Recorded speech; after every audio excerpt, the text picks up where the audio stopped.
আমি আহমেদ তানভীর তানিম আছি আপনাদের সাথে। আজকে জানবেন কারাতের উপরে কিছু তথ্য। ধারাবাহিকভাবে আরও ভিডিও আসবে। লাইক কমেন্ট করে পাশে থাকার অনুরোধ করছি। কারাতে একটি ঐতিহাসিক যাত্রা। কারাতে শব্দের অর্থ। কারাতে অর্থ ও খালি হাতের শিল্পও। এটি এসেছে জাপানি ভাষা থেকে। কারাতে 4টি প্রধান স্টাইল রয়েছে। প্রথমেই বলি শিতোরিউ।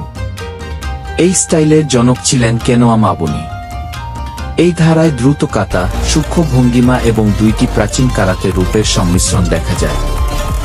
এরপর আসে শোতোকান, যেটি প্রতিষ্ঠা করেন গিচিন ফুনাকোশি। শক্তিশালী ঘুষি, গভীর দাড়ি এবং বিস্তৃত গতি এই স্টাইলের মূল বৈশিষ্ট্য। তৃতীয় হল গোজুরিউ। চোজুন মিয়াগি এই স্টাইলের জনক। এতে নরম ও কঠিন কৌশলের মিশ্রণ রয়েছে আর শ্বাস নিয়ন্ত্রণকে গুরুত্ব দেওয়া হয়। সবশেষে রয়েছে ওয়াদোরিউ।